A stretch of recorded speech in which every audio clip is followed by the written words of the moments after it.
Bonjour à tous, ravi de vous retrouver pour cette nouvelle édition de Sénat 360. Voici les titres. Inondation meurtrière dans l'Aude, 13 personnes sont décédées cette nuit. Le département a été submergé par des pluies diluviennes du jamais vu depuis la crue de 1891 et le bilan pourrait s'alourdir. Le Premier ministre Édouard Philippe est attendu sur place. Les réactions au Sénat dans un instant. Comment améliorer l'accès aux soins des parlementaires ont sillonné la France pour recenser les bonnes pratiques en matière de lutte contre les déserts médicaux. Ils remettront ce soir leurs préconisations à la ministre de la Santé Agnès Buzyn. Parmi eux, la sénatrice Elisabeth Doineau, elle est notre invitée. Les élus locaux, de nouveau stigmatisés par la campagne « Balance ton maire », ce hashtag a suscité l'indignation sur les réseaux sociaux, lancé par des proches du parti présidentiel pour inciter les citoyens à dénoncer les communes dans lesquelles la fiscalité locale a augmenté, au moment où le lien entre justement citoyens et politiques apparaît plus que jamais détendu. Analyse et décryptage à suivre. Et je vous rappelle que vous pouvez d'ailleurs réagir à cette émission sur Twitter, le hashtag Sénat360 pour m'accompagner cet après-midi pour les réactions des sénateurs. On retrouvera Tam Tranui, salle des conférences, dans notre multiplex.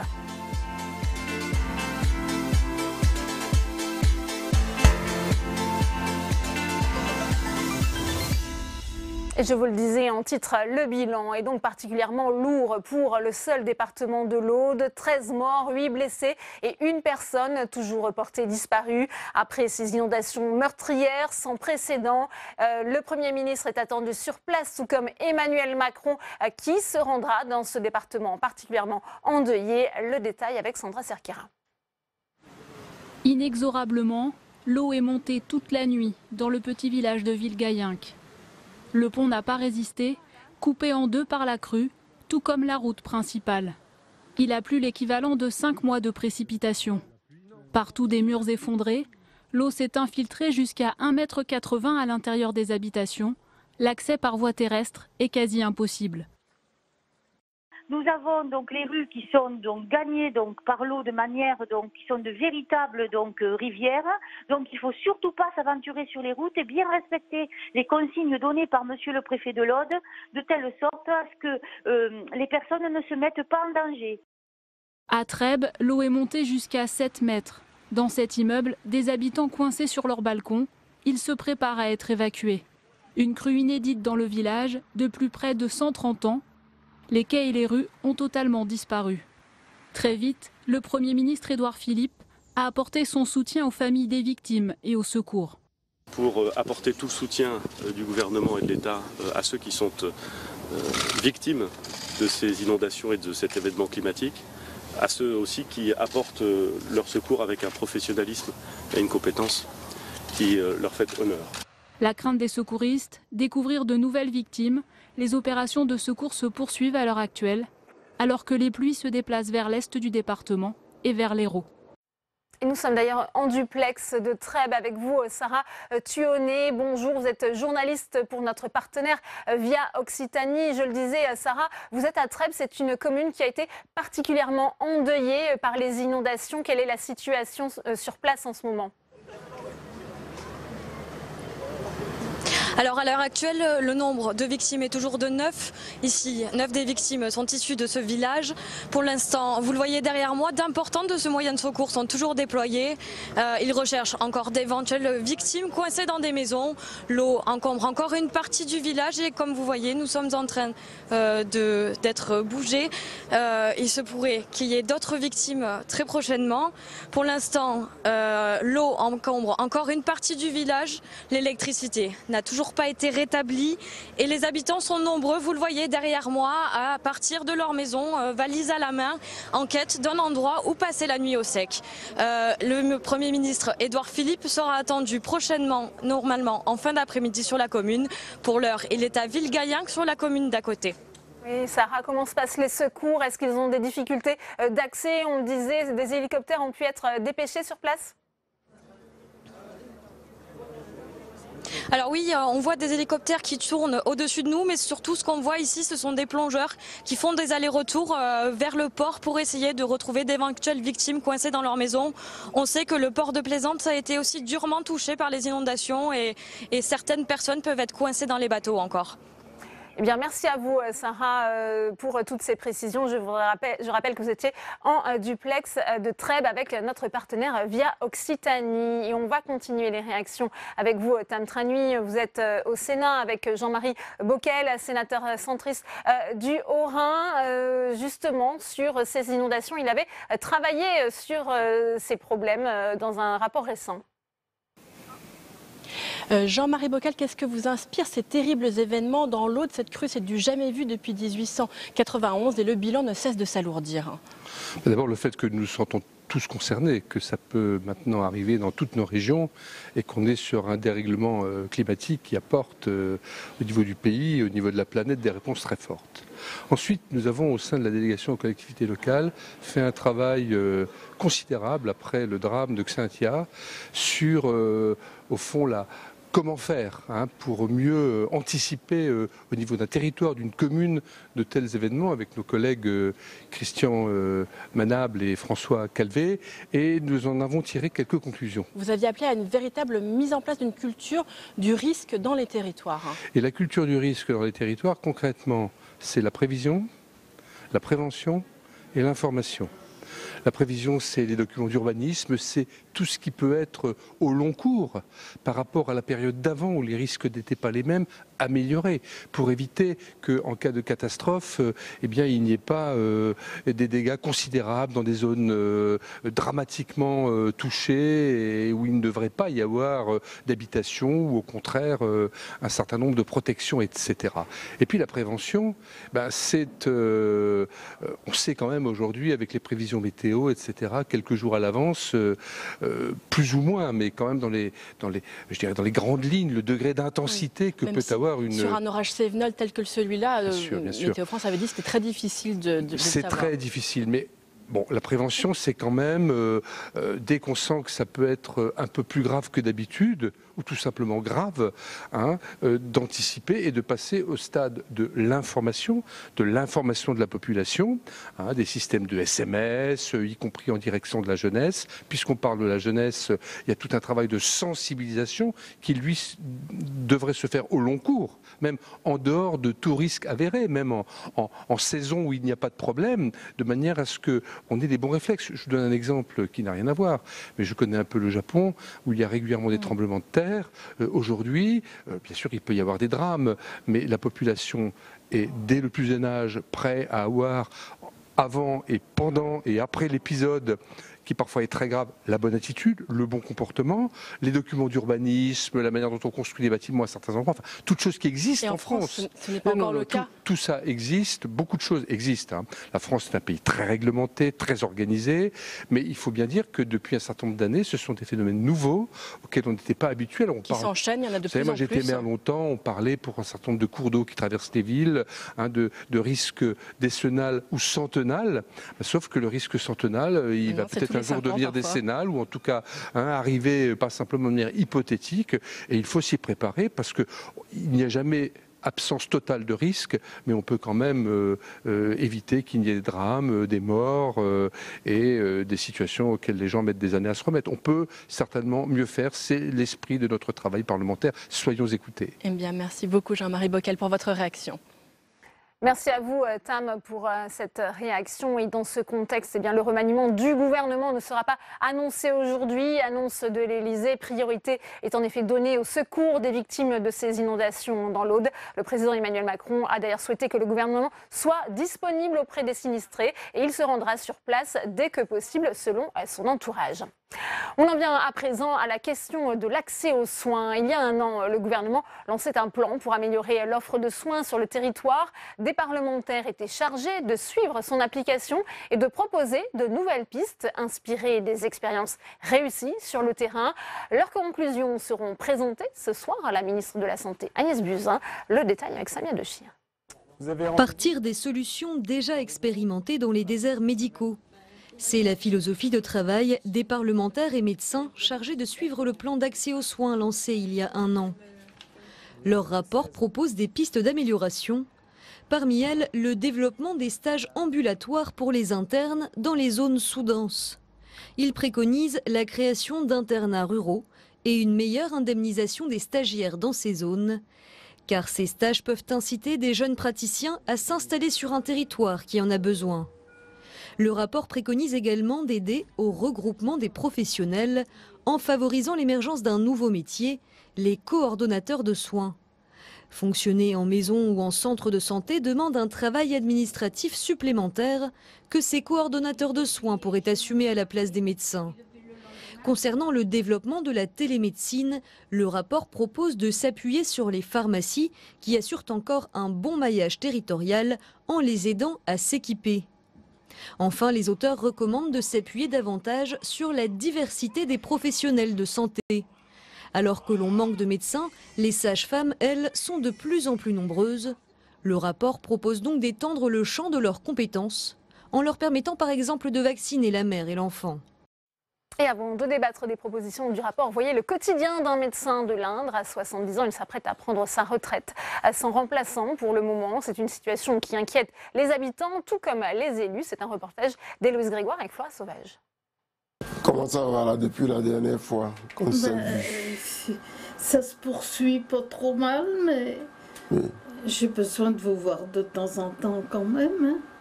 Félix Sakio est le seul médecin de Saint-Tout, petite commune dans l'Indre de plus de 800 habitants. Il est arrivé du Bénin en 1977 pour un remplacement provisoire d'1 mois. 40 ans après, ce généraliste de plus de 70 ans est toujours là. La commune ne trouve pour l'instant personne pour le remplacer. Lucette a 90 ans. Dans sa région, prendre rapidement rendez-vous avec un spécialiste est une mission impossible. Je suis en train de laisser tomber, c'est trop compliqué d'attendre plus d'1 an, les dents, les yeux, j'y allais régulièrement et là je néglige parce que c'est trop compliqué. Mais c'est confirmé la retraite? Non, pour l'instant.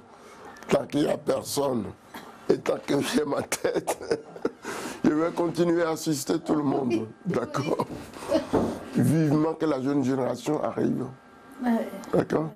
Seulement, la jeune génération peine à arriver. Le département de l'Indre est frappé par la désertification médicale.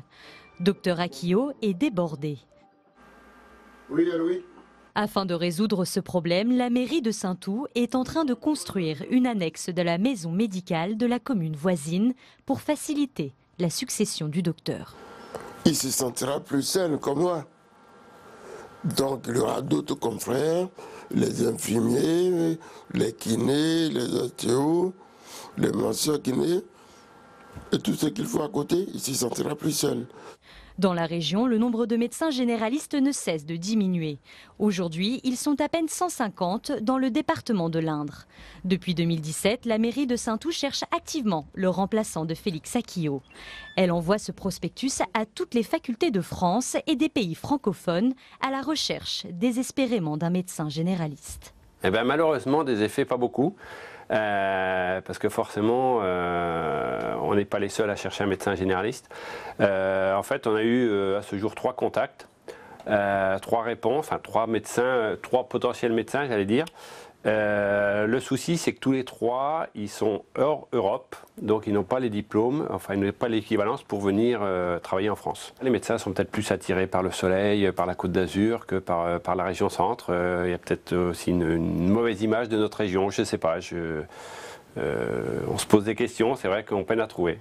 Afin d'attirer les médecins, le département est prêt à verser une aide à hauteur de 50 000 €. Malgré tout, pour l'instant, cela ne suffit pas. Alors comment améliorer l'accès aux soins? De fortes disparités territoriales persistent toujours. Pourtant, des pratiques innovantes existent. On en parle tout de suite dans notre premier débat.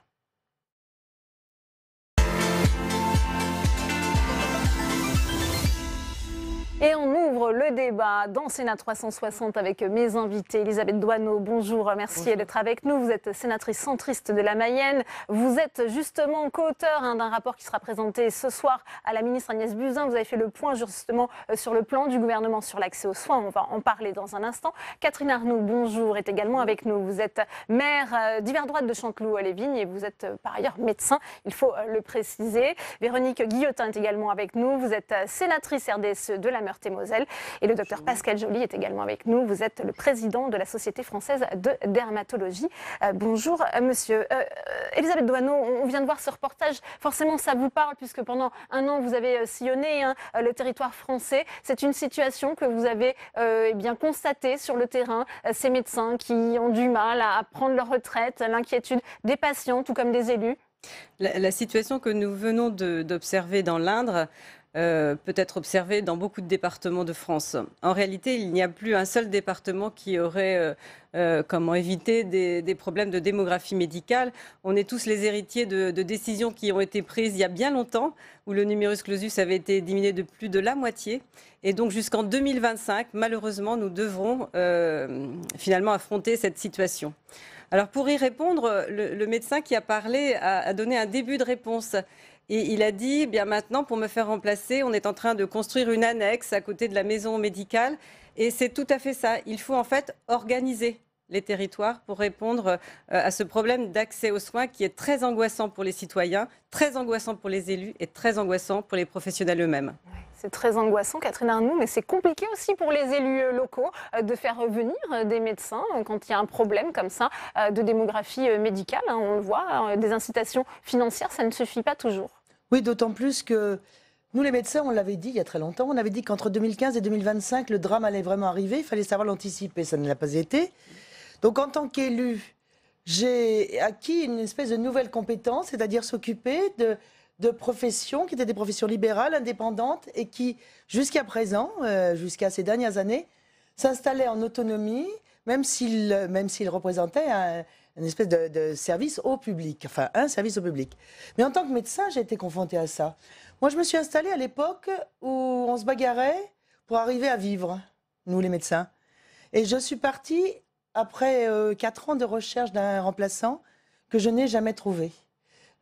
Sur un territoire qui était un territoire plutôt sympathique, avec une augmentation de la clientèle qui était programmée et vraiment pas de difficultés et un accès au RER, enfin tout concourait pour qu'un jeune médecin s'installe. Pourquoi alors? Pourquoi la personne n'a Eh bien parce que cette société a changé et que nous n'avons pas, nous collectif, nous n'avons pas accompagné ce changement. À l'époque où la médecine générale n'est plus devenue un exercice de bagnard qui faisait plus de 70 heures par semaine, à l'époque où cette profession s'est féminisée et demande, de la même façon qu'elle demande à accompagner son patient avec beaucoup de bonne volonté et dans un parcours de soins complet. Elle le fait avec généralement une femme, elle s'installe avec une autre femme, voire une troisième.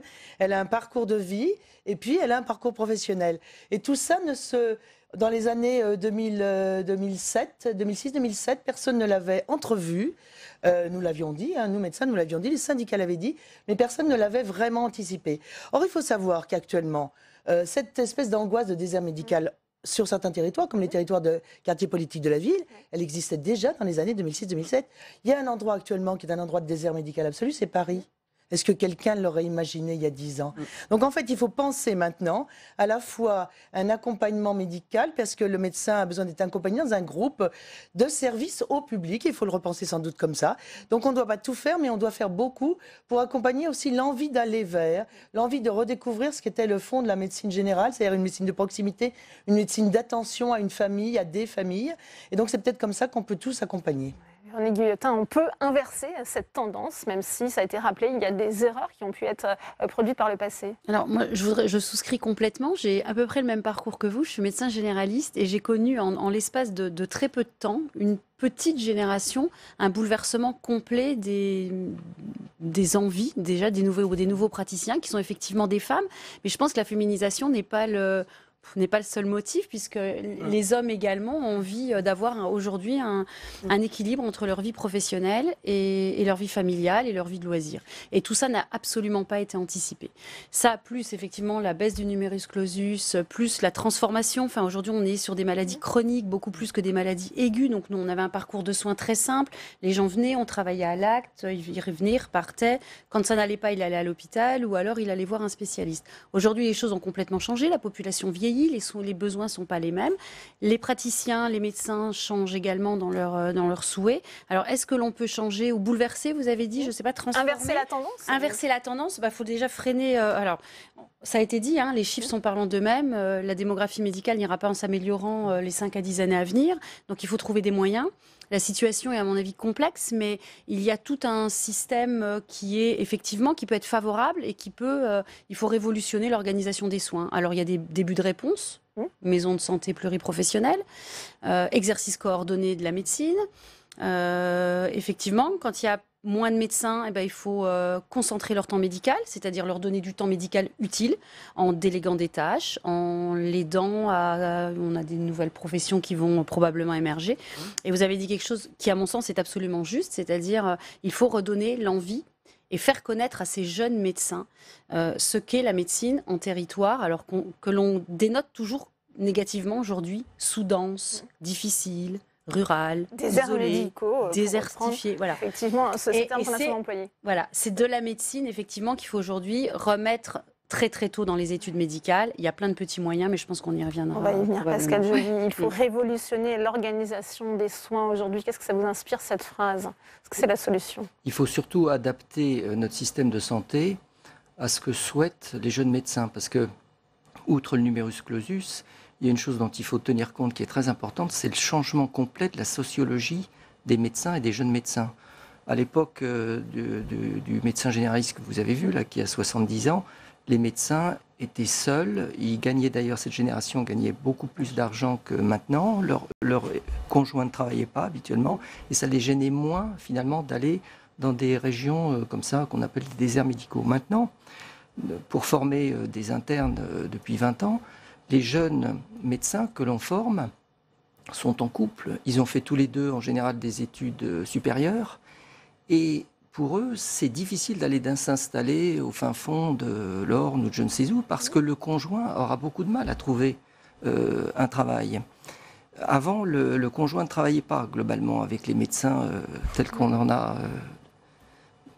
l'image, je veux dire. Mais maintenant, les jeunes, ils vivent en couple et ils veulent chercher un travail. Donc, il faut s'adapter à ça. C'est un problème pas de désertification médicale, c'est un problème de désertification tout court. Alors c'est vrai que moi, ce terme de désertification, je veux qu'on le supprime de notre vocabulaire, parce que je vais vous dire, c'est pas très porteur.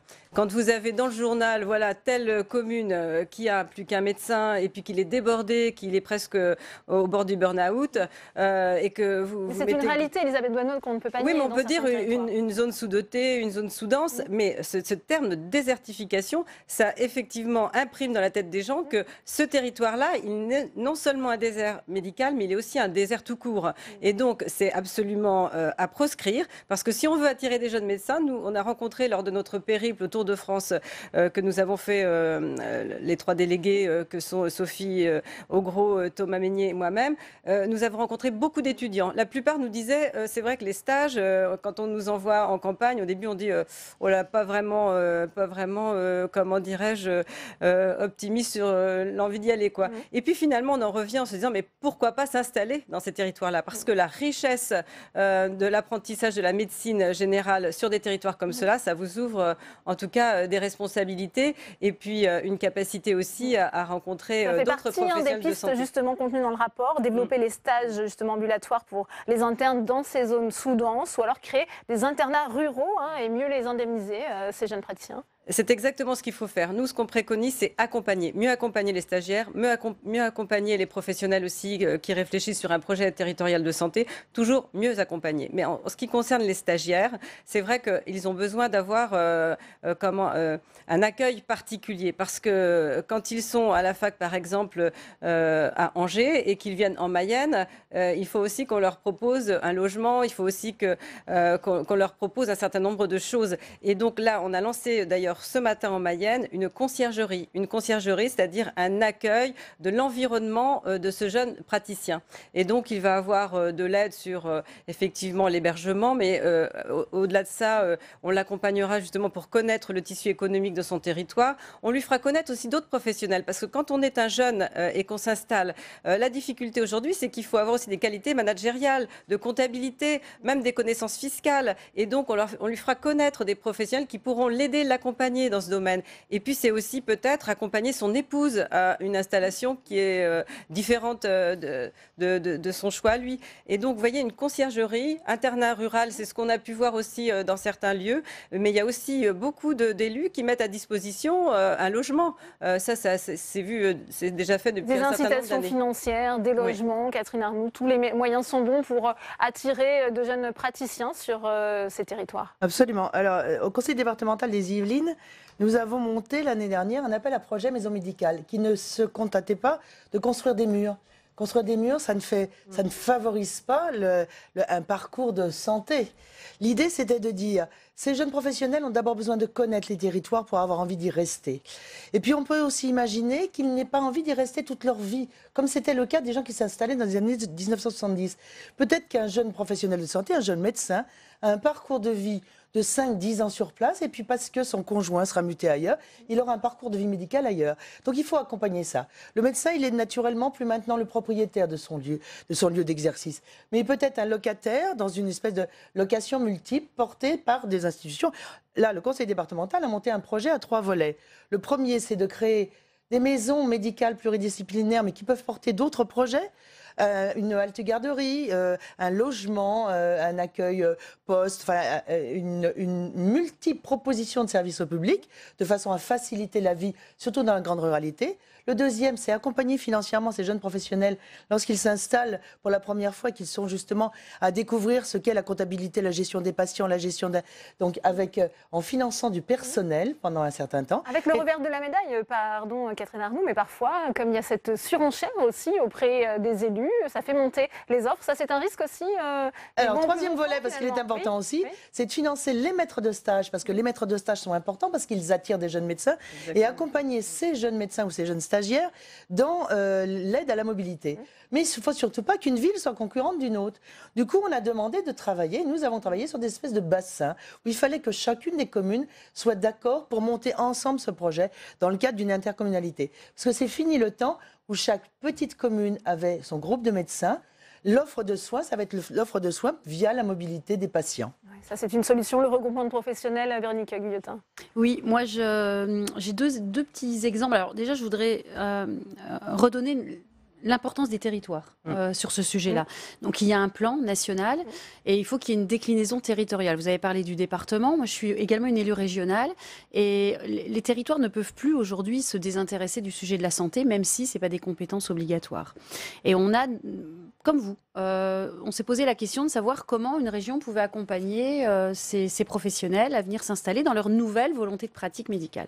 Donc, on soutient effectivement les maisons de santé pluriprofessionnelles. On ne soutient pas les murs uniquement. On soutient à chaque fois qu'il y a un projet coordonné, toujours en lien avec l'Agence régionale de santé, parce qu'on ne peut pas non plus faire les choses dans son coin, lorsque plusieurs communes sont d'accord et que ça répond vraiment à un besoin d'un bassin de vie. Donc maison de santé pluriprofessionnelle, mur et hors mur, c'est-à-dire plutôt des exercices coordonnés qui peuvent être un appui à des exercices de télémédecine ou une nouvelle manière de travailler ensemble. Et également pour accueillir ces jeunes internes dans les zones, nous avons également lancé un appel à projet sur un internat, les internats. C'est-à-dire on a lancé sur l'ensemble de la région Grand Est, on a eu 18 réponses de territoires qui souhaitaient s'engager dans la réalisation d'internats pour mettre donc, ensemble des jeunes médecins des internes hospitaliers, mais également des internes de ville, de médecine générale et de spécialité, et également des professionnels paramédicaux dans un même lieu, pour qu'ils puissent effectivement être dans un même milieu professionnel, avoir un hébergement attractif, pas cher, parce que souvent ils sont déjà hébergés sur leur lieu de faculté. Et je pense que c'est tous des moyens effectivement qui sont éminemment importants. Et je suis moi ravie d'entendre autour de cette table. On sent bien que tout le monde a un petit peu la même... Car il existe effectivement de bonnes pratiques. On le voit, on fait confiance à l'intelligence territoriale à travers ces exemples. Mais dans votre rapport, Elisabeth Doineau, pas question de toucher à une question sensible, je le sais, qui concerne la liberté d'installation des médecins. D'ailleurs, la ministre avait été auditionnée ici au Sénat. C'était en février. Je vous propose de l'écouter. Je vous ferai réagir après Pascal Joly. La profession médicale n'est pas tout à fait une profession comme les autres. D'abord, elle tient énormément à cette liberté d'installation, mais ça n'est pas pour moi l'unique problème. Il y a eu des tentatives de régulation des professions médicales dans un certain nombre de pays du monde. En Allemagne, au Canada, notamment l'Allemagne avait exactement le même problème de désertification médicale que la France. Et il y a une dizaine d'années, ils ont fait une politique d'installation coercitive, ce qui est proposé. Et en fait, ça aboutit à réduire l'installation en zone bien dotée, augmenter l'installation des médecins en zone périurbaine, mais ça n'a absolument pas joué sur les zones désertifiées. Parce qu'en fait, les médecins ont contourné l'obligation d'installation et se sont mis toujours à la périphérie des zones surdotées. Il ne faut pas suivre l'exemple canadien, nous dit la ministre de la Santé, Agnès Buzyn, puisqu'il y a toujours effectivement des médecins qui détournent quand il y a trop de mesures coercitives, quand on touche à la liberté d'installation des médecins. Pourtant, certains disent que ça pourrait être une bonne solution. Il est clair que ce qu'il faut, c'est attirer les jeunes médecins dans les endroits où il y a besoin de médecins, mais pas par la coercition. D'ailleurs, les internes n'y sont pas prêts et réagiraient immédiatement. Et donc, ce n'est pas par ce biais-là qu'il faut. Ce qu'il faut, c'est essayer de les attirer dans ces endroits. Alors, les postes d'internes, comme on a parlé, sont une bonne chose. Il y a aussi les postes d'assistants qui sont très importants pour fixer les gens dans une région. Et donc, il faut développer ces postes d'assistants parce que 2 ans d'assistanat, en général, ça fixe les gens dans la région et ensuite, ils ne fuient pas vers le sud, etc. Les assistants médicaux, ça c'est Elisabeth Doineau. Oui, alors moi je voudrais réagir aussi un petit peu parce que moi je suis totalement en phase avec Agnès Buzyn. La réalité c'est que même mathématiquement on ne pourrait pas aujourd'hui faire une régulation parce qu'il n'y a pas suffisamment de médecins qui sortent chaque année pour remplir les trous, quoi. Donc c'est la réalité, il faut l'admettre. Après on verra, mais en l'occurrence ce qu'il faut c'est comme dit le docteur c'est inciter les jeunes à venir dans nos territoires. Et ce qui les intéresse, au-delà des aménités touristiques, culturelles et autres qu'on peut leur mettre en valeur, ils ne sont pas insensibles. Mais ce qu'il faut, c'est absolument leur montrer quelle organisation, justement, existe sur leur territoire, en termes de pluridisciplinarité, en termes également d'interprofessionnalité. En fait, ils veulent vraiment participer à une dynamique de territoire. Ça, c'est très important. La plupart des jeunes qu'on a rencontrés, c'est ce qu'ils veulent sentir, c'est cette envie de travailler ensemble, entre professionnels médecins, mais aussi avec d'autres professionnels avec lesquels on organise les soins coordonnés. Ça, c'est extrêmement important. Et puis l'innovation, elle va naître justement de tout ça. C'est-à-dire que quand on a des territoires dynamiques, la télémédecine, la téléexpertise va pouvoir justement s'organiser dans ces territoires. Justement, la télémédecine, ça peut être aussi une piste, le développement de ces systèmes. Vous préconisez que ça se fasse aussi via les pharmacies, puisque les pharmacies, elles, ont encore un bon maillage territorial? Alors, c'est pas tout à fait ça. Vous lirez notre rapport. Précisément, ce que l'on dit aujourd'hui, c'est que de toute façon, la télémédecine, elle offre, c'est vrai, des possibilités, surtout dans les territoires qui sont isolés. Nous avons par exemple, puisqu'on va aller sur le champ de la dermatologie, parce que c'est ce qui nous aussi nous réunit, nous avons été voir en Île-de-France 2 médecins dermatologues qui ont en fait mis en place une application qui permet justement de former d'abord des médecins généralistes à l'observation des lésions cutanées. Et donc ça concerne à peu près 10 dermatologues et à peu près une centaine de médecins généralistes. Et cette application permet d'envoyer des photos, un certain nombre d'indications auxquelles ils sont formés des descriptions à remplir. Et donc, le dermato, à partir de là, eh bien, dit, moi, je veux absolument voir cette personne parce que ces lésions cutanées sont dangereuses et que, voilà, il faut que nous ayons une consultation très rapidement. Et puis, par contre, eh bien, c'est de voir avec le médecin généraliste s'il n'y a pas une autre solution pour les lésions qui ne portent pas, justement, à difficulté. Mais vous voyez, c'est une organisation avec des compétences élargies des médecins généralistes, mais ils sont formés. Et les dermatologues eux-mêmes ont des relations très fréquentes avec ces médecins généralistes. Il ne s'agit pas de balancer en fait un dispositif tout simplement sans regarder vraiment la réalité. Est-ce que les territoires sont des choses. prêts à ce développement de la télémédecine? Peut-être qu'il va réagir. On l'a bien vu avec votre reportage. Ce dont les médecins ont peur finalement, c'est de se retrouver seuls, un petit peu isolés dans des territoires. Donc ce qu'il faut, c'est pour rendre attrayant ces postes, c'est faciliter l'accès de ces jeunes médecins à leurs confrères et notamment aux spécialistes. Donc la télémédecine est un des moyens, mais l'accès relativement facile aux spécialistes de façon à ne pas se retrouver tout seul à gérer le problème, c'est vraiment très important de faire ça.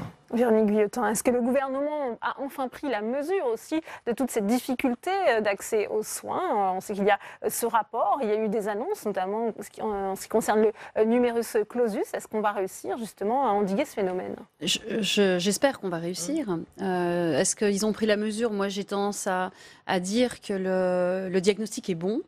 Les pistes qui ont été proposées dans ces plans, tant les soins de proximité que le dernier plan qui nous a été proposé, semblent aller dans le bon sens, puisqu'on partage pas mal, en tout cas, de leurs propositions.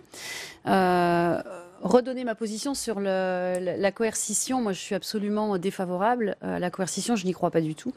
Et je pense que ce serait à très court terme un moyen de surtout ne pas se poser de questions et de mettre la responsabilité sur les jeunes praticiens en disant bon, il y a eu 25 ans d'erreurs, d'aménagement, on n'a pas su anticiper des choses aujourd'hui, vous allez là où on vous demande, mais je pense que ça ne peut pas marcher comme ça. Donc aujourd'hui on se pose des bonnes questions, on a des nouveaux outils, on a la télémédecine effectivement qui va participer à ça. Toutefois, la télémédecine ne doit pas être non plus l'outil de la désertification médicale. Enfin, ce serait un peu dommage de le présenter sous cet angle-là. C'est un outil. Tous les métiers aujourd'hui l'utilisent, donc il n'y a pas de raison que la profession médicale ne l'utilise pas. Ça demande de la formation, ça demande de l'encadrement, ça demande à ce que les professionnels de santé, comme toujours, s'approprient de ces techniques-là et pas que ce soit des dispositifs qui nous arrivent de l'extérieur, qu'on implante des télécabines non surveillées à droite à gauche. Enfin, ce serait absolument pas, en tout cas, les territoires sont prêts justement à utiliser cet outil. Ça veut dire que le territoire doit être drainé de la même façon dans tous les bouts du territoire par des connexions, ce qui n'existe pas. Il y a beaucoup d'endroits qui sont complètement isolés, sur lesquels la fibre n'est pas installée, sur lesquels la programmation d'installation est extrêmement lente. Donc là, il y a une véritable obligation nationale de remettre tous ces territoires en équité territoriale. Et puis je crois qu'il faut quand même se rendre compte d'une chose, c'est que ce métier qui était le métier de médecin généraliste, proche du patient, connaissant toute une famille, qui était décrit comme un métier extraordinaire, qu'on faisait toute sa vie avec passion, est un métier qui a fait fuir. Est-ce qu'il n'y a pas une responsabilité de la société qui a fait fuir? Donc trouvons les causes de cette fuite pour essayer de trouver cette espèce de passion qui doit revenir chez les jeunes professionnels et chez les jeunes qui sortent du bac et qui ont envie de faire une médecine de proximité. Moi, j'ai vu quand même des générations de jeunes passionnés, avec une idée forte de ce qu'ils allaient faire plus tard, et blackboulés dans les 2 premières années sur des matières complètement inhumaines, c'est-à-dire non humaines. Je crois qu'on a aussi à se reposer cette question-là. Avec la question effectivement de la première année de médecine, Elisabeth Doineau, ce rapport donc, il sera remis dans quelques heures maintenant. Qu'en attendez-vous que la ministre reprenne justement en fait, notre mission, c'était de repérer sur les territoires les projets innovants qui avaient pu donner une solution justement pour affronter ces difficultés de l'accès aux soins. Et nous, ce que nous lui remettons, c'est tous les verrous qu'on a pu aussi identifier sur les territoires. Et donc, vous voyez, je vais vous donner un seul exemple. Pour un médecin qui va exercer en cabinet secondaire dans un lieu où justement c'est isolé, où il n'y a plus de professionnels, eh bien le verrou le plus incroyable qu'on ait repéré, parce qu'on a vu des cabinets secondaires se fermer, c'est des problèmes qui sont liés à la fiscalité. le médecin doit payer une CFE, donc une contribution foncière des entreprises dans les lieux où il exerce. Donc il a 2 contributions foncières à payer. Est-ce que c'est pas quand même contradictoire alors que nous avons besoin de médecins et de temps médical?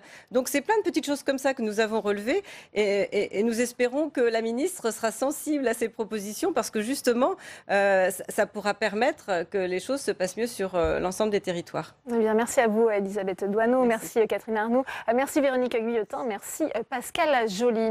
Vous le savez, le département de l'Aude est particulièrement endeuillé par ces inondations qui ont fait 13 morts cette nuit. Emmanuel Macron exprime l'émotion et la solidarité de toute une nation. Le Premier ministre est arrivé à Trèbes. On va d'ailleurs retrouver notre correspondante sur place, Sarah Thuonet. Je le disais, Édouard Philippe vient d'arriver auprès des sinistrés. Alors oui, comme vous le voyez derrière moi, le barrage de sécurité vient d'être levé.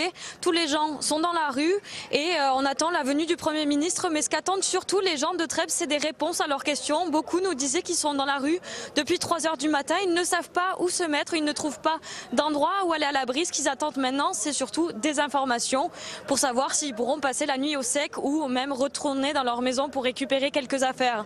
Alors pour l'instant, nous ne savons pas si le Premier ministre nous est arrivé. Nous ne l'avons pas vu.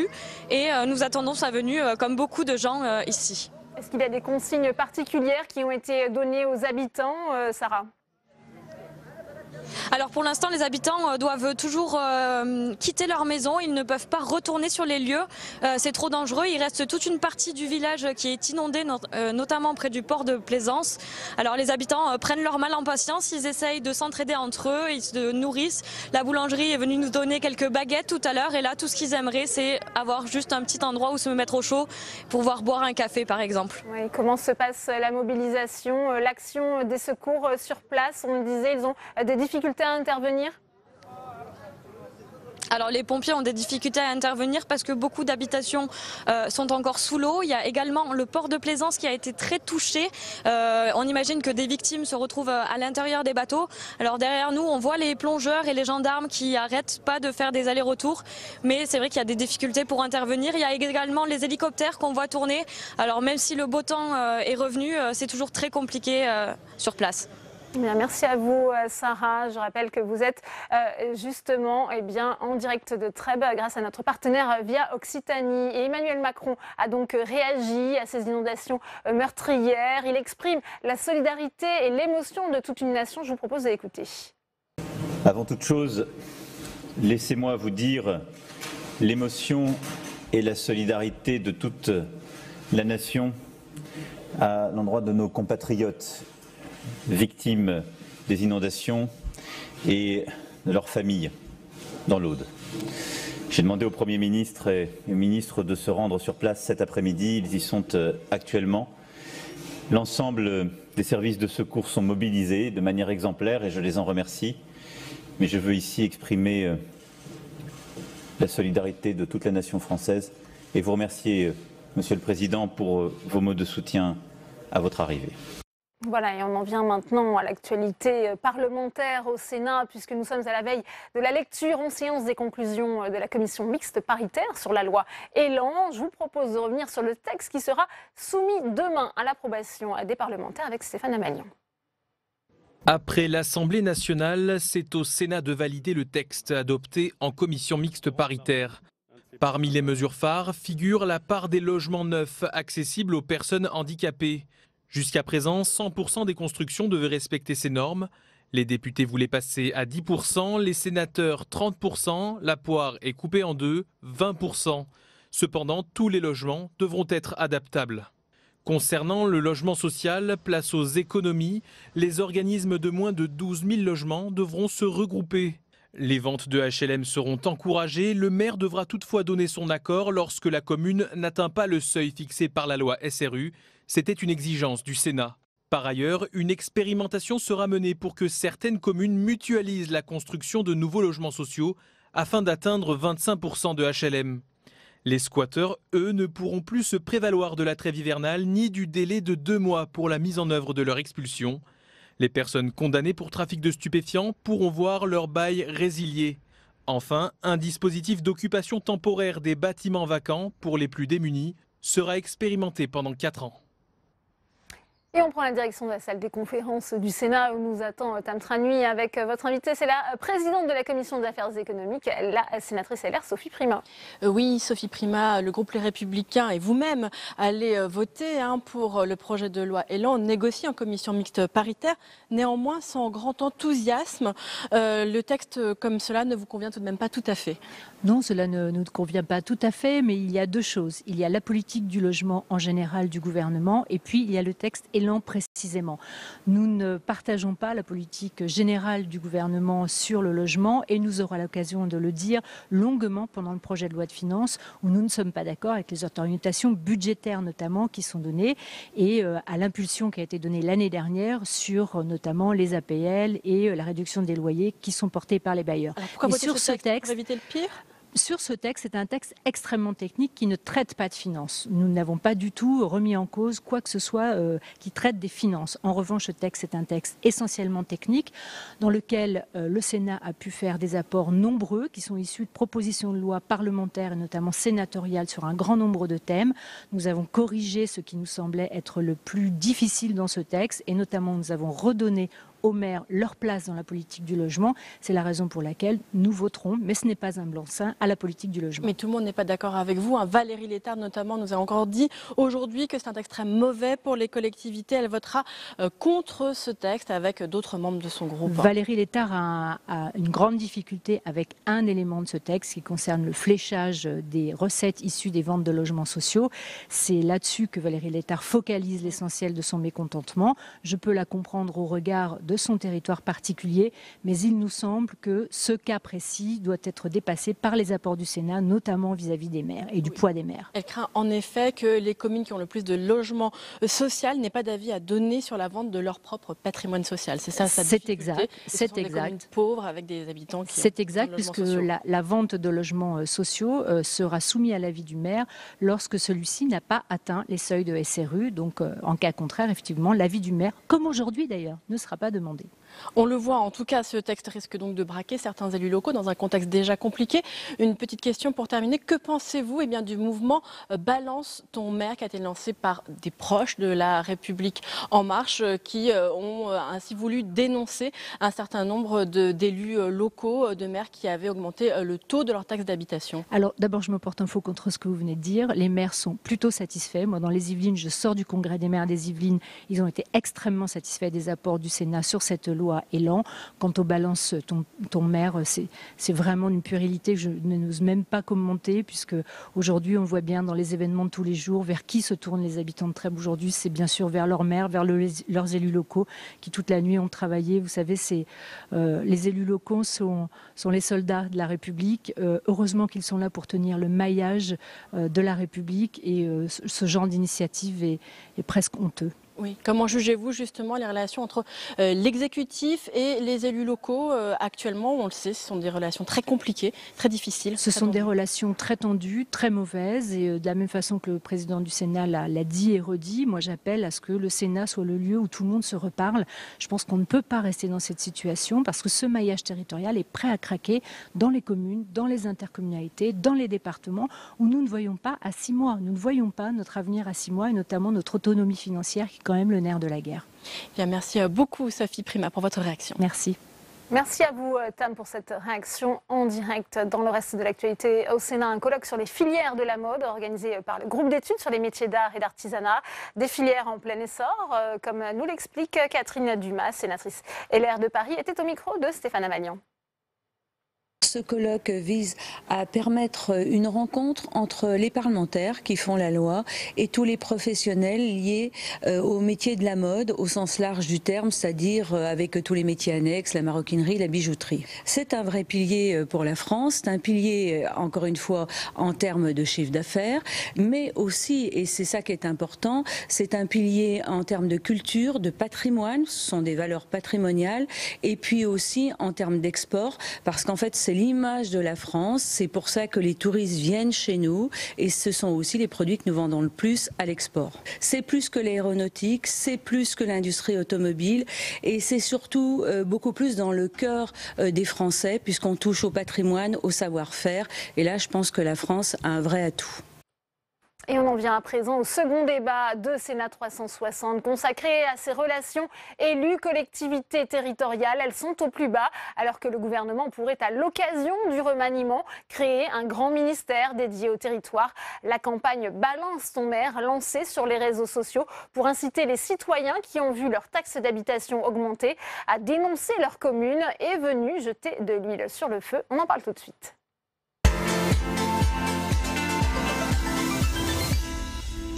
Et mes invités sur ce plateau, j'ai le plaisir d'accueillir Olivier Paccaud. Bonjour, merci d'être avec nous. Vous êtes sénateur LR de l'Oise. Également avec nous, Olivier Léonard. Bonjour, vous êtes sénateur RDSE de l'Essonne. J'accueille également Bruno Bottella. Merci d'être avec nous. Vous êtes directeur de la rédaction d'Acteurs Publics. Et puis, pour nous éclairer, Éric Juilly, vous êtes président fondateur de Clé. C'est un cabinet de conseil en stratégie de communication institutionnelle. Merci à tous les quatre. Olivier Paccaud, comment avez-vous réagi sur cette campagne lancée par des proches de la majorité présidentielle sur les réseaux sociaux, Balance ton maire? Tout à l'heure, on a entendu Sophie Primas qui a failli faire un lapsus, balance ton porc. Bon, on voit donc d'où vient balance ton maire. Honnêtement, j'ai été stupéfait parce que je dirais que cette stratégie du bouc émissaire, c'est de l'extrême populisme. Et quand on sait que le responsable principal de La République En Marche, c'est M. Castaner, qui est pressenti pour être ministre de l'Intérieur. C'est assez préoccupant.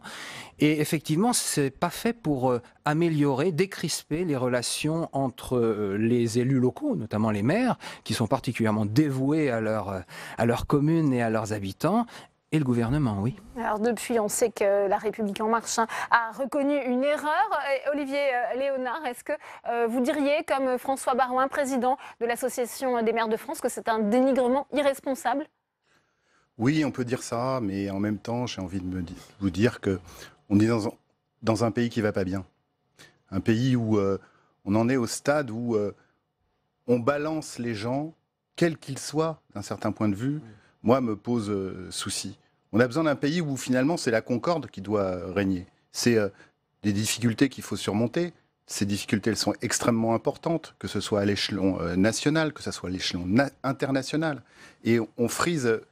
À la fois, on frise le ridicule, et en même temps, moi, ça me fait un petit peu peur, si vous voulez, et je pense que les Français ne comprennent pas que ceux qui sont leurs représentants, eh bien, n'abordent pas les choses essentielles à travers, je dirais, une manière finalement de fonctionner qui est celle d'essayer de rassembler. Or, aujourd'hui, les gens ont besoin de rassembler, de se retrouver. Ils ont besoin de faire que la société qui est segmentée de tous les côtés, eh bien, ne le soit pas un peu plus. Eh bien, moi, c'est la réaction que j'ai et c'est ce que j'entends dans mon secteur. Hein, ce qui sont les retours des personnes avec qui je discute, c'est plutôt ça. Alors Bruno Bottella, tout est parti de cette question de la suppression de la taxe d'habitation. Il faut dire que selon Bercy, 6200 villes et communes ont relevé leur taux de taxe d'habitation sur un total de 35 400, ce qui a fait justement créer un effet de surprise auprès de certains administrés qui n'ont pas compris qu'ils ne bénéficiaient pas de la baisse de 30% promise par le gouvernement. Oui, alors moi je partage l'avis des deux sénateurs sur le plateau. Effectivement, c'est une campagne un peu populiste, mais on en trouve hélas beaucoup sur Twitter.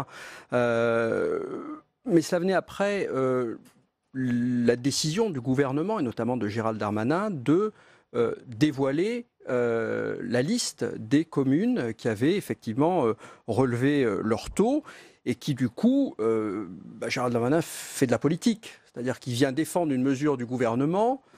Le gouvernement a annoncé une baisse de 30% pour 80% des ménages.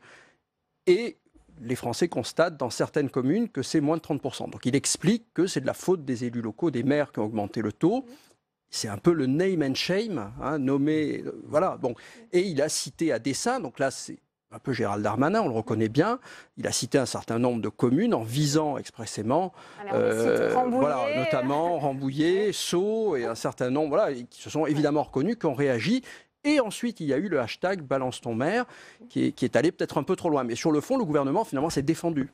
Et pourtant, Gérald Darmanin nie toute stigmatisation envers les maires. Alors, on savait parfaitement, et ça avait d'ailleurs été dit par avance par le gouvernement quand il a annoncé qu'il y aurait une baisse de la taxe d'habitation, qu'à partir du moment où on laissait subsister la taxe et la liberté de vote des collectivités locales, des communes, certaines d'entre elles pourraient décider de l'augmenter. C'est un risque que le gouvernement avait pris compte tenu de la réforme telle qu'il l'a faite.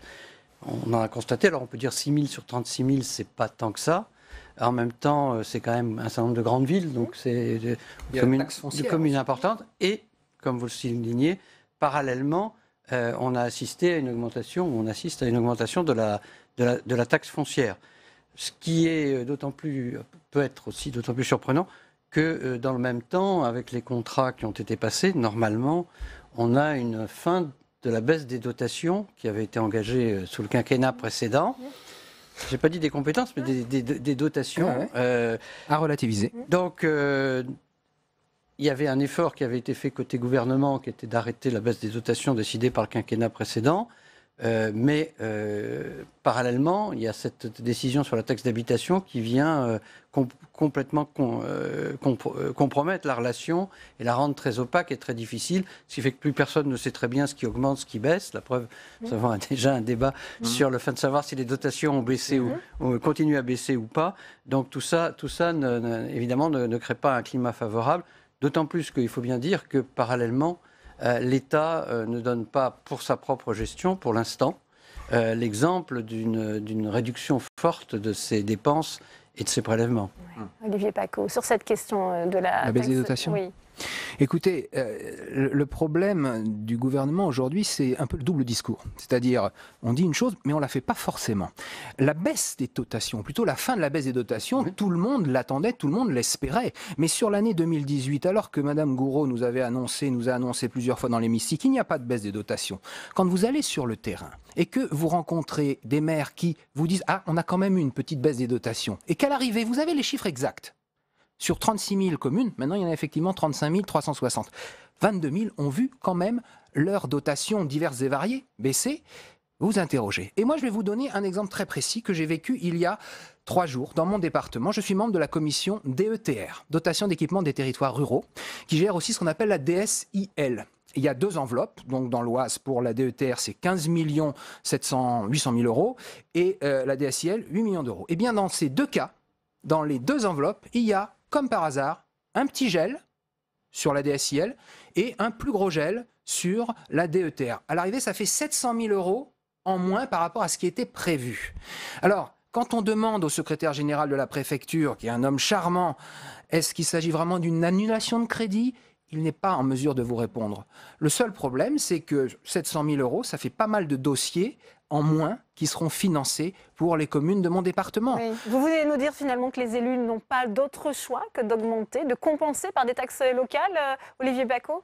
Certaines collectivités ont réussi à faire les efforts. Mais quand on leur demande, d'avoir moins de moyens, mais de continuer à rendre la même qualité de service, et des fois de devoir assumer des dépenses supplémentaires suite à des décisions de l'État, exemple dédoublement des classes de CP, CE1, il y a des dépenses pour aménager des classes, avec quelques aides de l'État, mais qui ne compensent pas tout.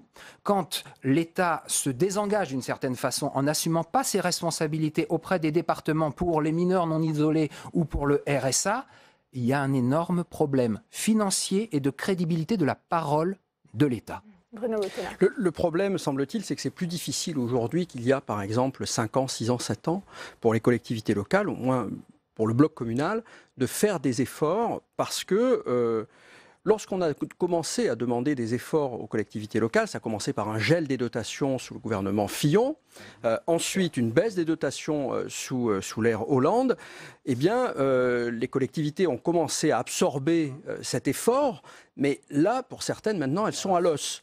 Donc, le moindre petit effort qu'on leur demande maintenant, il est très difficile à assumer. C'est pour ça qu'on a une révolte aussi, notamment des maires et dans les intercos. Et ça se passe essentiellement du côté du bloc communal que ça coince. Et on est aussi à quelques mois d'élections municipales, et ce n'est pas étonnant qu'on soit dans une période aussi tendue par rapport à ça. Olivier Léonard, est-ce que ce n'est pas non plus une erreur de la part du gouvernement de supprimer cette taxe d'habitation? Est-ce que le dossier n'était pas tout simplement mal ficelé dès le départ, puisque ça a été... Oui, je pense qu'il était mal ficelé, mais surtout, on est dans la stratégie de la patate chaude, et ça commence à m'énerver. C'est-à-dire que globalement, hein, vous avez eu l'objectivité de le reconnaître, tous les gouvernements, depuis maintenant plus de 10 ans, je veux dire, se sont retrouvés à aller, je dirais, taxer, piller parfois les collectivités. Les collectivités, il faut le savoir. Piller, c'est fort comme terme. Sur certains aspects, oui. Mais il faut le savoir, les collectivités, elles ont une obligation. C'est de rendre des budgets en équilibre. Oui. C'est-à-dire que l'État peut faire de la dette, hein, et puis surtout présenter des budgets en déséquilibre, de fait. Les villes, de ce point de vue-là, au moins, quelles qu'elles soient, elles sont vertueuses parce que c'est la loi. Donc, petit à petit, pour continuer à être vertueux, hein, à force de se retrouver, et je le dis, sous toutes les majorités politiques depuis 10 ans, hein, c'est vrai, je suis d'accord avec l'expression qui consiste à dire on arrive à l'os. Donc, mettons-nous autour d'une table, essayons de ne pas s'en servir d'abord comme étant un instrument de politique, hein, et d'ailleurs, c'est valable pour le ministre, comme pour ceux qui envoient des bazookas sur les annonces ministérielles. Je pense qu'à un moment donné, il faut dire stop, on se met autour d'une table, hein, et on fait les comptes, et on regarde comment on peut être ensemble, éventuellement un peu intelligent, et un peu surtout efficace dans la manière dont on peut faire que nos communes, nos agglos, puissent être finalement au service et de leurs habitants, mais même au service du pays.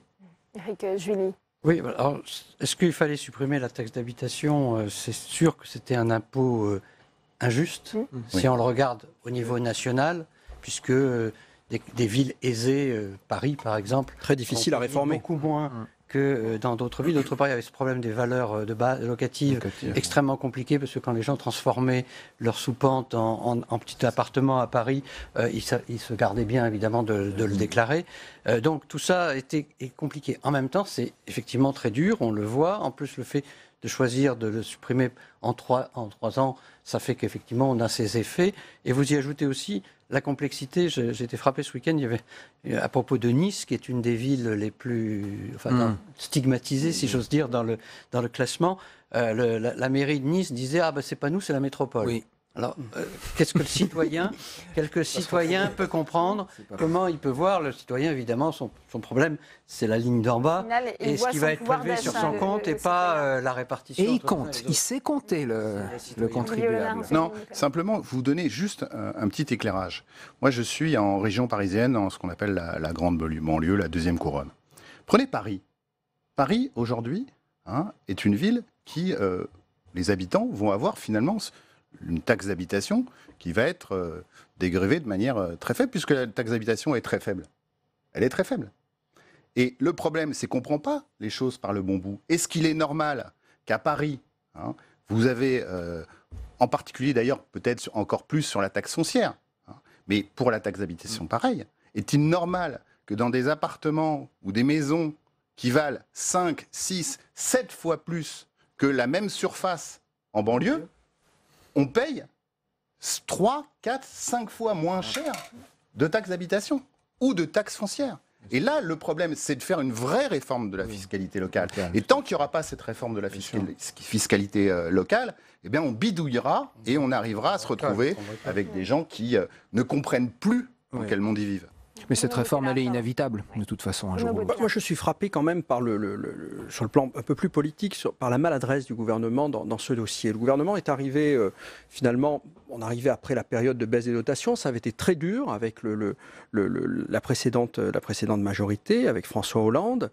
Les élus étaient excédés. Il y a eu quelques signaux qui ont été envoyés au début. Il y a eu déjà cette annonce de gel de dotation, puis ensuite la contractualisation, qui n'a pas été toujours très bien expliquée, mais on était quand même sur une contractualisation qui n'était pas trop dure à supporter, hein, honnêtement.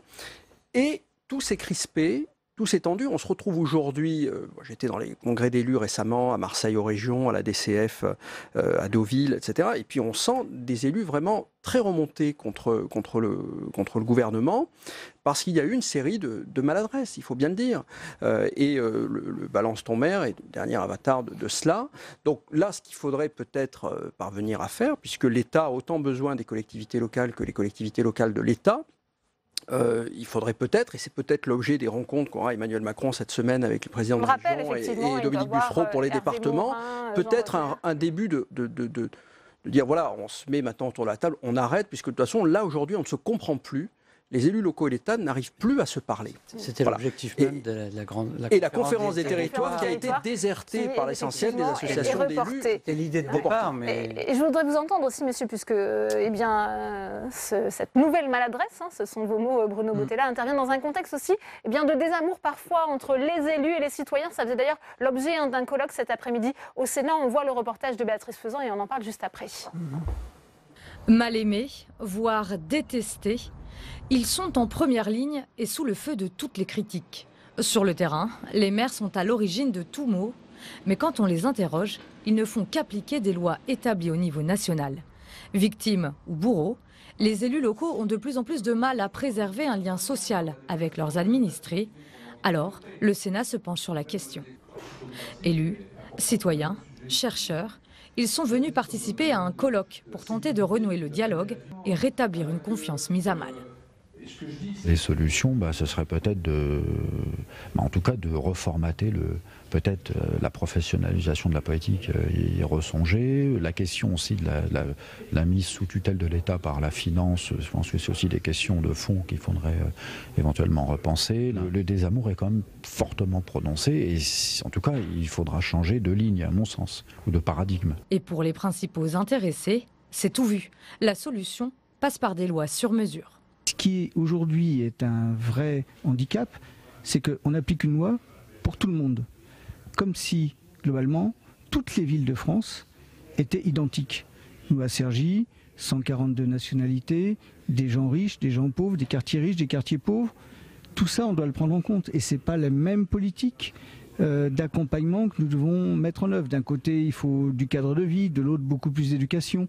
Et on voit que, finalement, il faut prendre en compte cette diversité. La loi, aujourd'hui, ne prend pas en compte cette diversité.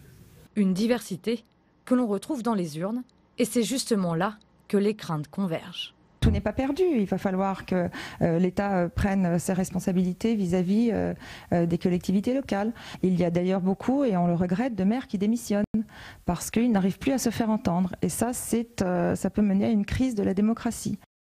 Perte de confiance, risque pour la démocratie, les maires et leurs territoires sont au cœur des enjeux nationaux.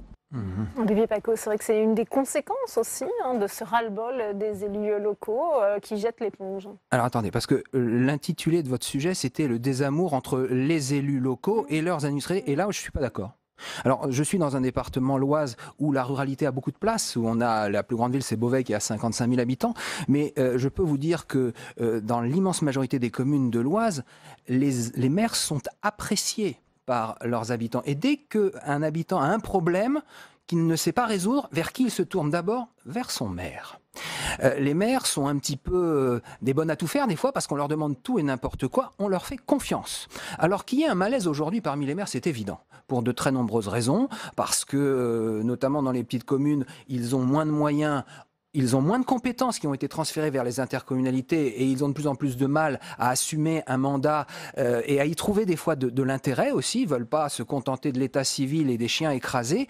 Néanmoins, moi, je tiens à dire que les maires sont des gens qui sont aimés et qui font un travail extraordinaire. C'est les vigies du lien social. Le jour où nous n'aurons plus nos élus locaux de proximité sur notre territoire, là, je peux vous dire que le vivre ensemble, il sera encore plus fragilisé et ça sera dramatique.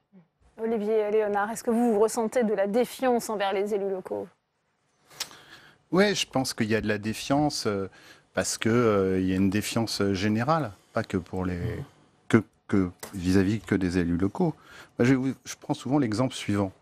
Je regarde au niveau de l'école et du monde éducatif. Vous aviez, il y a 10 ans ou 12 ans, encore des gens qui s'investissaient pour le bien commun. ils allaient dans les associations de parents d'élèves. Hein. Ils se battaient pour faire en sorte qu'à l'école, ça aille mieux. Aujourd'hui, elles ont disparu au profit d'associations micro qui se greffent uniquement sur la classe de leur enfant. C'est-à-dire que les représentants des parents d'élèves deviennent finalement les représentants de leurs propres enfants. Et donc, si vous voulez, on voit bien que la société, elle est en train, petit à petit, de se renfermer, de se recroqueviller, et que par rapport à ça, on aborde les problèmes que de manière séparée.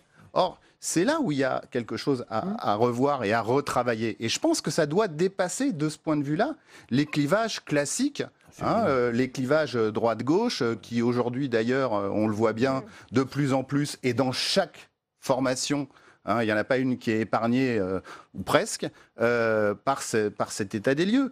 Donc, moi, je pense vraiment, si vous voulez, qu'il y a besoin de faire une espèce de mini-pause, là, de mettre les choses sur la table, de faire que les élus, effectivement, ne se sentent pas agressés. Ça me paraît essentiel. Et je pense que ça doit être faisable, de leur expliquer un petit peu de cocooning tout de suite, là, pour leur dire, voilà, non, c'est pas contre vous. Mais c'est pas ça le fondamental. Le fondamental, c'est comment on fait pour avancer ensemble. Enfin, moi, je ne fais que répéter ce que me disent les gens quand je les croise. Je n'invente rien. Bruno Bottella. Dans les territoires ruraux, puisque vous parliez des territoires ruraux, ce qui ressort aussi pas mal, c'est quand même la difficulté, au-delà de la défiance vis-à-vis des élus, parce qu'on sait très bien qu'il y a un lien très fort, notamment dans les communes rurales, entre le maire, les élus locaux et puis la population. Ils font partie d'ailleurs de la population, les maires, ils vivent avec les gens, on n'est pas déconnectés. La plupart du temps, le maire vit avec sa population. Mais ce qui trouble beaucoup les gens aujourd'hui, c'est qu'on n'y comprend plus grand-chose, c'est ce qu'on disait tout à l'heure, dans les compétences. D'où le problème de responsabilité. À qui doit-on s'adresser lorsqu'on a un problème? Alors on va voir le maire, mais le maire, lui, on lui a retiré un certain nombre de compétences, donc on renvoie vers l'intercommunalité, et puis peut-être même plus. Bon, donc on a besoin avant tout, et c'est ce qui a échoué dans les précédentes lois qui visaient à clarifier les compétences, c'est qu'elles n'ont rien qualifié, rien simplifié du tout. Et qu'il est toujours aussi difficile, voire plus encore avec l'échelon métropolitain maintenant, d'y comprendre quelque chose dans qui fait quoi, y compris pour des spécialistes comme peut-être nous ici.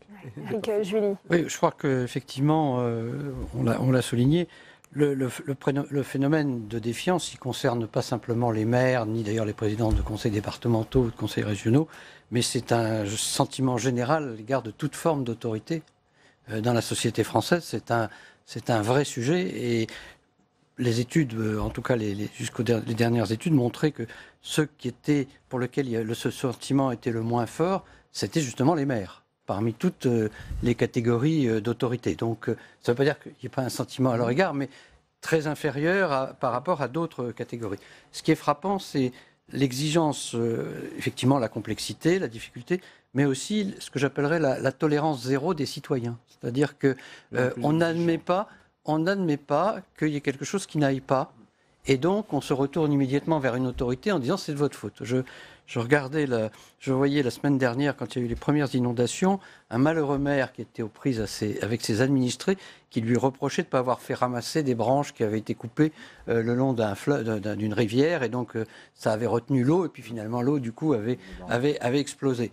Et je me disais, malheureux, c'est vrai qu'on se pose la question, il faut avoir du courage pour se faire élire, parce qu'on voit bien qu'on ne peut pas en permanence tout régler, et on ne peut pas avoir le zéro défaut partout. Donc surtout dans les petites communes. Surtout dans les petites communes, on a peu de moyens. On parlait aussi de l'opération Reconquête des territoires lancée par Emmanuel Macron. On le disait, il va recevoir des représentants des associations d'élus cette semaine. On sait que le remaniement qui tarde toujours à se faire connaître pourrait prendre en compte cette dimension territoriale. Il faut un nouveau grand ministère pour être plus à l'écoute des élus, selon vous? Je ne sais pas s'il faut un grand ministère, mais il faut certainement être plus à l'écoute et donner moins ce sentiment de recentralisation qui est très mal vécu. Je pense que sur les 40 dernières années, parmi toutes les lois qui ont été votées, une des plus importantes, une des plus positives, ce sont les lois de décentralisation du début des années 80 qui ont apporté énormément, que ce soit au niveau départemental ou régional. Donc il faut recréer de la confiance. Est-ce que cela sera avec un nouveau périmètre ministérielle, je ne sais pas. Les hommes ont beaucoup d'importance. Et il faut peut-être effectivement trouver une personnalité qui incarne justement les territoires, sachant que la difficulté de la France, c'est la variété de ces territoires. Nous avons des métropoles, nous avons des villes de banlieue, nous avons une ruralité qui ne veut pas qu'on l'oublie aussi.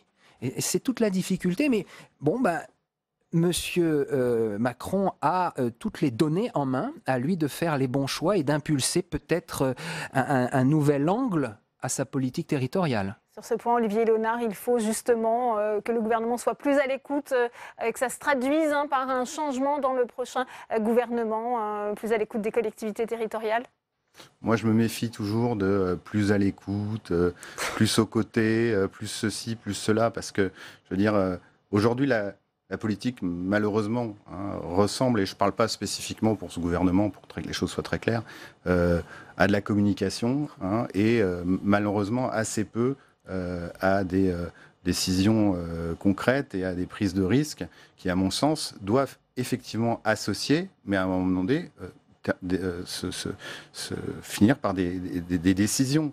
Et moi, je reconnais qu'on ne peut pas attendre que des choses qui nous plaisent individuellement. Parce qu'on ne peut pas reprocher à un certain nombre de gens et en même temps s'appliquer à soi-même les choses. Franchement, il me semble que le gouvernement se doit beaucoup écouter là, tout de suite. Beaucoup écouter.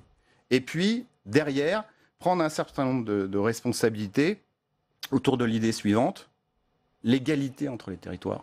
Ça me paraît extrêmement importante. C'est-à-dire accepter de considérer qu'il y en a qui sont vraiment des riches et vraiment d'autres des pauvres.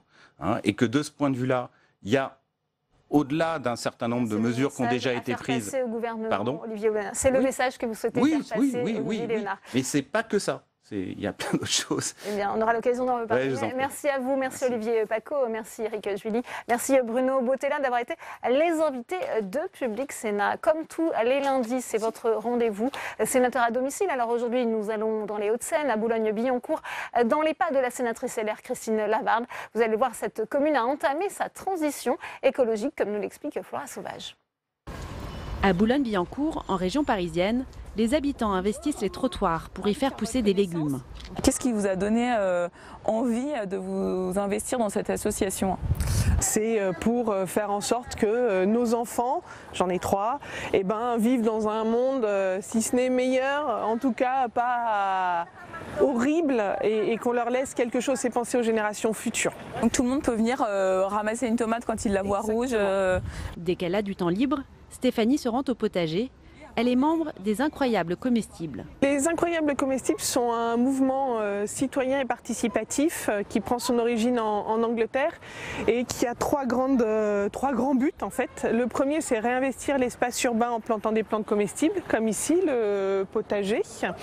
Le deuxième, c'est de créer du lien social. Et le troisième, c'est d'atteindre l'autosuffisance alimentaire au niveau local. Pour cette sénatrice de 33 ans, écolo dans l'âme, chacun peut faire des petites choses au quotidien pour la planète. Une action en tant que telle, ça ne permet pas de percevoir des gains de CO2 ou autres, mais c'est en les additionnant toutes ces mini-actions qui ne font pas de bruit, qui ne font pas parler d'elles, mais qui sont des vrais, qu'on arrivera demain à effectivement changer les comportements, parce que le nerf de la guerre, il est là. Et pour changer les comportements, une école des sciences et de la biodiversité accueille les enfants de la maternelle au primaire. Après la cantine, les écoliers vont s'occuper des poules dans le jardin, sur le toit. Je discutais un peu avec les enfants qui venaient soigner les poules pendant l'heure du déjeuner et ils expliquaient qu'en fait à la cantine justement il y avait toute une opération de tri des déchets et que tous les déchets qui restaient sur les plateaux et qui étaient comestibles pour les poules en fait partaient et étaient acheminés le soir pour venir nourrir les poules. Autre initiative lancée à Boulogne-Billancourt, une portion de route solaire en plein centre-ville. Notre idée, c'était de dire, on a une chaussée, juste à côté, on a un équipement public qui est une piscine patinoire. L'électricité qui va être produite par ces cellules photovoltaïques va venir permettre le fonctionnement de l'équipement. Enfin, la ville de Boulogne a créé un écoquartier alimenté en chauffage l'hiver et en climatisation l'été, grâce à une énergie verte, la géothermie. On a à peu près 5000 logements qui sont alimentés par les thermofrigopompes. On a également tout le tertiaire. À terme, on a à peu près 10 000 équivalents logements qui seront alimentés par nos installations. Ici, les émissions de CO2 sont 2 fois moins importantes que dans un quartier classique, mais cela a un coût et les collectivités locales n'ont pas toujours les moyens de participer activement à la transition écologique. On nous impose d'un côté des dépenses nouvelles et puis de l'autre côté on nous limite dans le développement, dans la prise en charge de ces mêmes dépenses. On a voulu investir dans le quartier, l'écoquartier du Trapèze, qui est le premier écoquartier de France, notamment un système de thermo-frigo-pompe. Tout ça a coûté beaucoup d'argent. On comptait sur des subventions de l'État, des subventions de l'ADEME, des subventions de la région. Et comme l'État a fait marche arrière, l'ADEME a fait marche arrière, la région a fait marche arrière. Enfin bon, les trois se sont désistés. Résultat des courses, on a porté quand même le projet. Aujourd'hui, là où l'État peut-être se trompe un peu, c'est que tous les moyens restent dévolus à un échelon national et on ne donne pas les moyens aux collectivités de faire des actions locales. Et aujourd'hui, on pénalise l'usager, l'automobiliste qui prend sa voiture. On a augmenté fortement les prix de l'essence par la contribution climat-énergie. Mais aujourd'hui, cette contribution, elle vient juste alimenter les caisses de l'État et elle finance tout un tas d'autres politiques. Et il n'y en a pas même une micro-partie qui est reversée pour financer des actions de terrain en faveur de l'environnement. Pour Christine Lavarde, le combat continue. Elle est déterminée à faire en sorte qu'une partie de la taxe carbone soit reversée aux collectivités territoriales. Christine Lavarde, bonjour. Merci d'être avec nous sur ce plateau. Cette urgence climatique, on la voit très concrètement quand on voit ce qui se passe aujourd'hui dans l'Aude avec ces inondations meurtrières. Exactement. Alors aujourd'hui, je ne suis pas experte du climat, donc je ne sais pas vous dire si effectivement c'est l'augmentation de la température terrestre qui fait qu'on a ces événements climatiques d'importance qui ont des conséquences humaines très fortes. Et quand je lisais hier que le Portugal était en attente de vents qui dépassaient les 160 km/h, effectivement, on se pose des questions parce que ce n'est pas des phénomènes climatiques qu'on a l'habitude de voir dans nos régions qualifiées de tempéré. Est-ce que la prise de conscience, elle est là aujourd'hui? Puisqu'on a vu dans le reportage de Flora Sauvage, justement, les initiatives envers les plus jeunes. Est-ce qu'aujourd'hui, vous pensez qu'il y a une réelle prise de conscience des Français sur cette urgence climatique? Alors en tout cas, ce qui est sûr, je ne suis pas certaine que les plus jeunes aient conscience de cette urgence climatique parce qu'ils sont peut-être trop petits pour en percevoir les conséquences. Par contre, ce dont je suis certaine, c'est qu'ils sont extrêmement informés du fait qu'on doit préserver la planète, qu'on ne doit pas jeter les papiers, qu'on doit faire attention à trier. Enfin, moi, j'ai des enfants en bas âge et ma fille de 3 ans, si elle voit un papier dans la rue, elle va vouloir se baisser pour le ramasser. Je pense que nos générations, et alors les générations encore avant, elles n'avaient pas cette urgence climatique à l'esprit. Quelles sont les difficultés, on le voit un peu à travers ce reportage, des collectivités locales, justement, quand elles veulent mettre en œuvre des initiatives, justement, en faveur de l'environnement?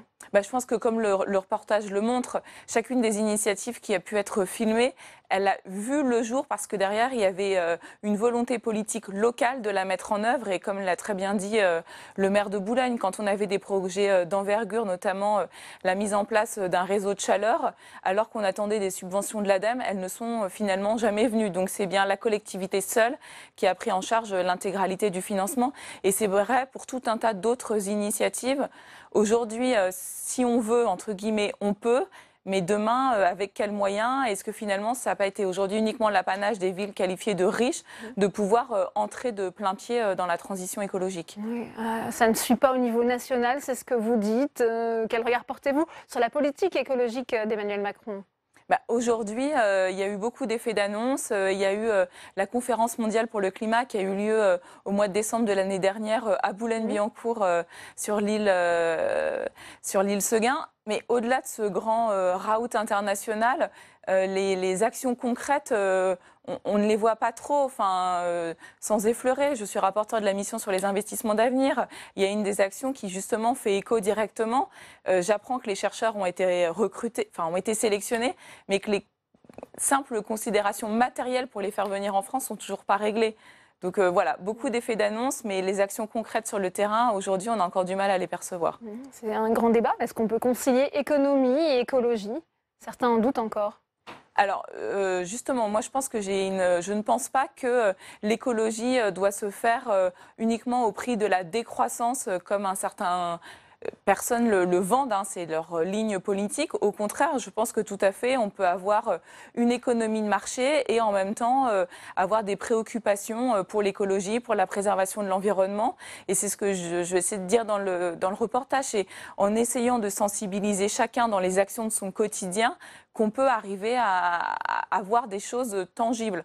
Par exemple, si je prends l'exemple de mon territoire, Grand Paris Seine-Ouest, on a un défi qui s'appelle les familles éco-responsables. C'est un petit concours et aujourd'hui, on a plus de 300 familles qui ont participé.